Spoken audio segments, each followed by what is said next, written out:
Santo Agostinho, ou Agostinho de Hipona,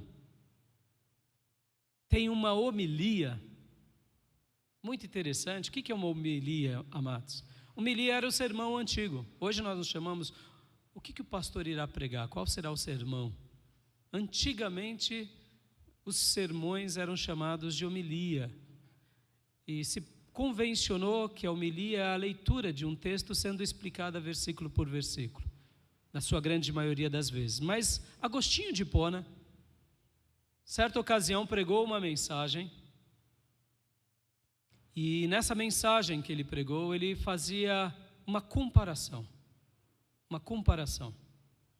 de 3 tipos de pessoas na sociedade, com 3 tipos de mortos na Bíblia. Lembram da filha de Jairo, o líder da sinagoga?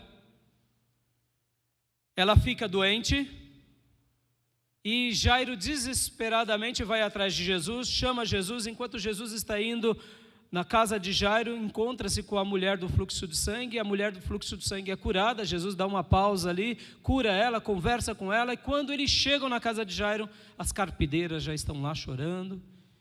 E ali, aquela criança que outrora estava algumas horas atrás simplesmente enferma, agora já está morta. Estão todos chorando. E Jesus então entra naquela casa e dá uma palavra àquela criança. Talita, cumi, menina, levante-se. Aleluia. Ela ficou morta durante o quê? Algumas horas. Mas o autor da vida entrou na casa. Amém, meus irmãos? Então, Agostinho de Hipona, esse grande pastor, esse grande líder, chamado pelos católicos de Santo Agostinho, porque na realidade é para eles, porque para nós ele foi um pastor exímio, um pensador, um teólogo. Na sua homilia ele dizia que há pessoas assim, que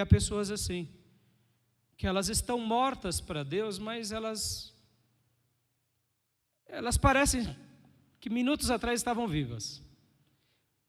E ele compara essa morte ao pecado, ou seja, são pessoas que estão no pecado, mas não estão no lodo do pecado, não estão envolvidos a um vício. É como uma criança que é pura, mas é pecadora. Então seria o primeiro estágio de morte. A morte na semelhança da filha de Jairo. É uma morte espiritual. O segundo exemplo que ele menciona é o filho da viúva de Naim. Aquele garoto já tinha sido velado, já tinha estado morto, quem sabe por um dia ou por uma noite.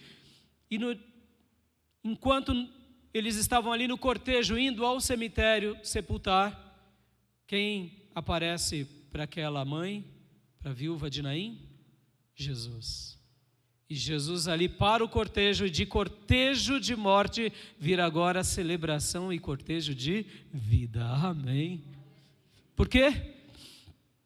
Porque um segundo morto teve uma experiência de se encontrar com o autor da vida. E Agostinho comenta que existem pessoas na sociedade assim, que já estão mortos há mais tempo. O coração já é mais endurecido. É uma pessoa que é mais insensível a Deus e já está morto há mais tempo. Vocês já notaram, amados, que a grande maioria das pessoas se convertem na adolescência? Sabe por quê? Porque esse é o grande período de escolhas da pessoa. Pastor, Deus salva pessoas de terceira idade, de quarta idade, salva, mas já não é com muita frequência. Porque quanto mais o tempo passa, mais as pessoas elas afirmam as suas escolhas anteriores. Se eu me endureço hoje, amanhã é previsível que o meu coração esteja muito mais endurecido. Se eu me amoleço hoje, é previsível que amanhã eu esteja muito mais amolecido. Amém, meus irmãos?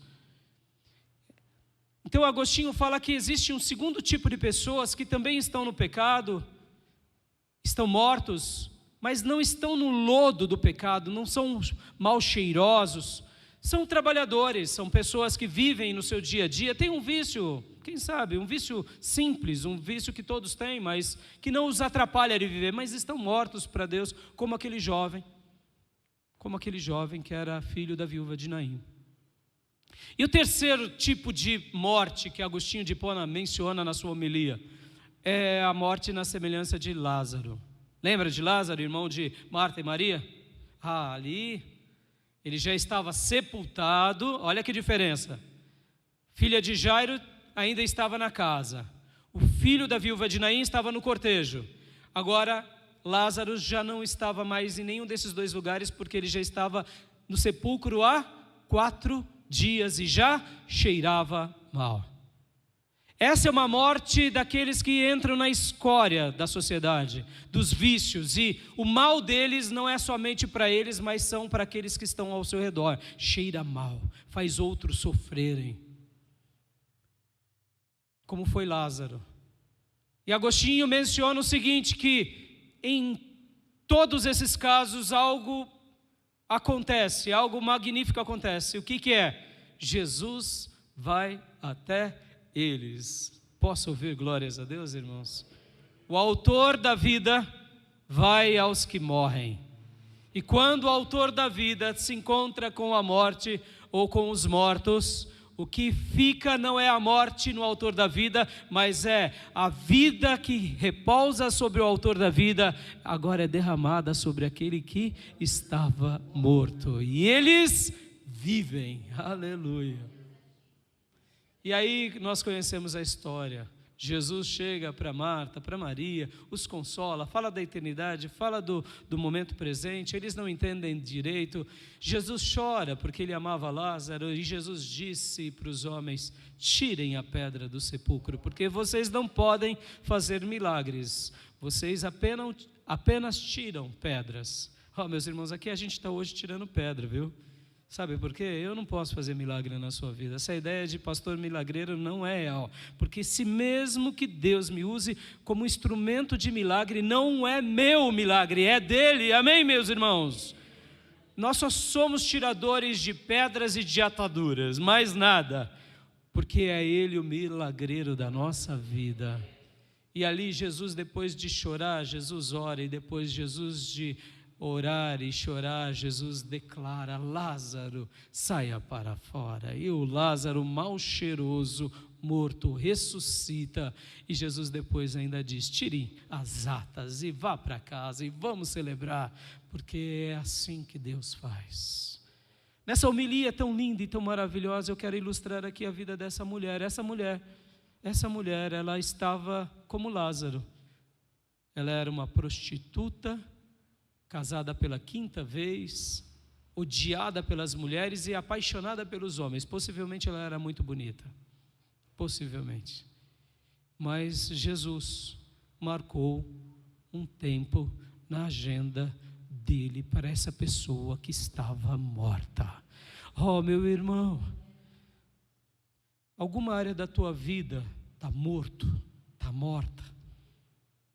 Eu quero te dizer, em nome do Senhor, Ele marca um encontro com você.